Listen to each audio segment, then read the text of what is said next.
السلام علیکم ورحمت الله وبرکاته. خوږو دوستانو هیله مند یم چې روغ جوړ او خوشحال به یاست. زه نورالدین علم دوست یم چې د مشال کورس د انګلیسي ژبې د زده کړې په موخه نن د 18مې برخې وار رسیدلی دی چې لومړی د سنټنسز پارت یا د جملو برخه تلفظ او معنا کوو. را سره ملتیا وکوئ. نو خوږو دوستانو د سنټنسز پارت یا د جملو په اوله برخه کې اولې جملې ته ځیر شئ. د اولې جملې تلفظ به څنګه کوو؟ I have a word with you. تلفظ یې څنګه کوو؟ I have a word with you. په پښتو کې معنا څنګه ده؟ یوه خبره در سره کوم. I have a word with you. په پښتو کې معنا یوه خبره در سره کوم. تلفظ یو ځل بیا تکراروو. I have a word with you. یوه خبره در سره کوم. له اولې جملې نه تیریږو راځو دوهمې جملې ته. د دوهمې جملې تلفظ به څنګه کوو؟ What else do you buy. تلفظ یې څنګه کوو؟ What else do you buy. په پښتو کې معنا څنګه ده؟ نور څه اخلې. What else do you buy. په پښتو کې معنا څنګه ده؟ نور څه اخلې. تلفظ یو ځل بیا تکراروو. What else do you buy. نور څه اخلې. له دوهمې جملې نه هم تیریږو راځو درېیمې جملې ته. د درېیمې جملې تلفظ به څنګه کوو؟ What else do you want. تلفظ یې څنګه کوو؟ What else do you want. په پښتو کې معنا څنګه ده؟ نور څه غواړې. What else do you want. نور څه غواړې. تلفظ یو ځل بیا تکراروو. What else do you want. نور څه غواړې. له درېیمې جملې نه هم تیریږو راځو څلورمې جملې ته. د څلورمې جملې تلفظ به څنګه کوو؟ What else do I bring. تلفظ یې څنګه کوو؟ What else do I bring. په پښتو کې معنا څنګه ده؟ نور درته څه راوړم. What else do I bring. نور څه درته راوړم. تلفظ یو ځل بیا تکراروو. What else do I bring. نور درته څه راوړم. له څلورمې جملې نه هم تیریږو راځو پنځمې جملې ته. د پنځمې جملې تلفظ به څنګه کوو؟ You don't know this yet. تلفظ یې څنګه کوو؟ You don't know this yet. په پښتو کې معنا څنګه ده؟ ته تر اوسه په دې نه پوهیږې. You don't know this yet. ته تر اوسه په دې نه پوهیږې. تلفظ یو ځل بیا تکراروو. You don't know this yet. ته تر اوسه په دې نه پوهیږې. نو خوږو دوستانو د سنټنسز پارت یا د جملو په اوله برخه کې مو 15 جملې تلفظ او معنا کړې. زه د درس په جریان کې د جملو دوهمې برخې ته را سره ملتیا وکوئ. نو خوږو دوستانو د سنټنسز پارت یا د جملو دوهمې برخې ته هم ښه راغلاست درته وایم. د جملو په دوهمه برخه کې اولې جملې ته ځیر شئ. د اولې جملې تلفظ به څنګه کوو؟ Don't release him. تلفظ یې څنګه کوو؟ Don't release him. په پښتو کې معنا څنګه ده؟ هغه مه خوشي کوه یا هغه مه پرېږده. Don't release him. هغه مه خوشي کوه. تلفظ یو ځل بیا تکراروو. Don't release him. هغه مه خوشي کوه. له اولې جملې نه تیریږو راځو دوهمې جملې ته. د دوهمې جملې تلفظ به څنګه کوو؟ He is a dutiful man. تلفظ یې څنګه کوو؟ He is a dutiful man. په پښتو کې معنا څنګه ده؟ هغه ډیر تابعدار سړی دی. He is a dutiful man. هغه ډیر تابعدار سړی دی. تلفظ یو ځل بیا تکراروو. He is a dutiful man. هغه ډیر تابعدار سړی دی. له دوهمې جملې نه هم تیریږو راځو درېیمې جملې ته. د درېیمې جملې تلفظ به څنګه کوو؟ I beseech you. تلفظ یې څنګه کوو؟ I beseech you. په پښتو کې معنا څنګه ده؟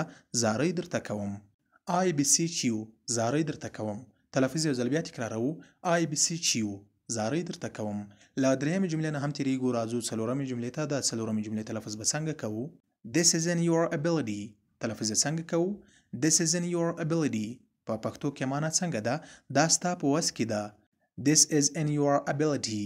دا ستا په وس کې ده. تلفظ یو ځل بیا تکراروو. This is in your ability. دا ستا په وس کې ده.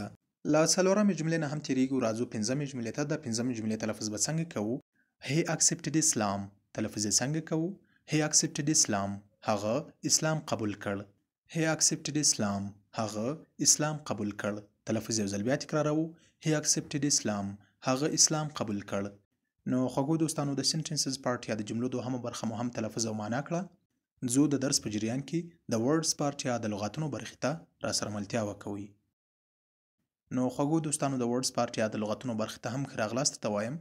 د لغاتونو په برخه کې اول لغت ته ځیر شئ. د اول لغت تلفظ به څنګه کوو؟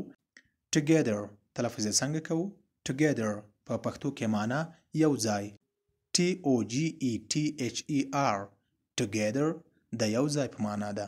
له اول لغت نه تیریږو راځو دوهم لغت ته. د دوهم لغت تلفظ به څنګه کوو؟ Celebrate. تلفظ یې څنګه کوو؟ Celebrate. په پښتو کې معنا لمانځل. Celebrate. Celebrate. د لمانځلو په معنا ده.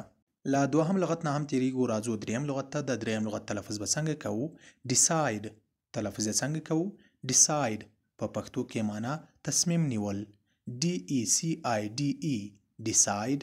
د تصمیم نیولو په معنا ده. له دریم لغت نه هم تیریږو. راځو څلورم لغت ته. د څلورم لغت تلفظ به څنګه کوو؟ else. تلفظ یې څنګه کوو؟ else.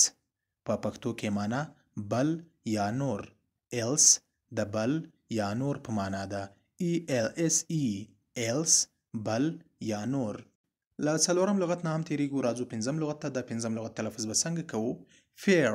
تلفظ یې څنګه کوو؟ fair. په پښتو کې معنا مناسب یا منځنی. fair مناسب یا منځني ته وایي. FAIR fair مناسب یا د منځني په معنا ده. نو خوږو دوستانو د ورډز پارت یا د لغتونو په برخه کې مو اول لاین تلفظ او معنا کړ. راځو دغه دوهم لاین ته. په دوهم لاین کې اول لغت ته ځیر شئ. د اول لغت تلفظ به څنګه کوو؟ flow. تلفظ یې څنګه کوو؟ flow. په پښتو کې معنا بهیدل یا روانېدل. flow د بهیدلو په معنا ده. په دوهم لاین کې له اول لغت نه تیریږو. راځو دوهم لغت ته. د دوهم لغت تلفظ به څنګه کوو؟ forward. تلفظ یې څنګه کوو؟ forward. په پښتو کې معنا مخ ته تلل. FORWARD forward. په پښتو کې معنا څنګه ده؟ مخ ته تلل. په دوهم لاین کې له دوهم لغت نه هم تیریږو. راځو دریم لغت ته. د دریم لغت تلفظ به څنګه کوو؟ hill. تلفظ یې څنګه کوو؟ hill. په پښتو کې معنا غونډۍ یا غونډاری. HILL hill د غونډۍ یا غونډاري په معنا ده. له دریم لغت نه هم تیریږو. راځو څلورم لغت ته. د څلورم لغت تلفظ به څنګه کوو؟ level. تلفظ یې څنګه کوو؟ level.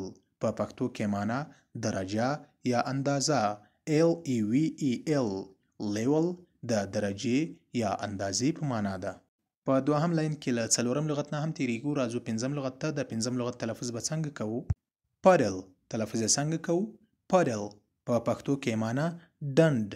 PUDDLE puddle د ډنډ په معنا ده. نو خوږو دوستانو د ورډز پارت یا د لغتونو په برخه کې مو 10 لغتونه تلفظ او معنا کړل. زه د درس په جریان کې درېیمې برخې ته چې د ګرامر پارت یا ګرامر برخه ده، د ګرامر په برخه کې هم یو تعریف راخلو. نور د درس لړۍ پای ته رسوو. راسره ملتیا وکوئ.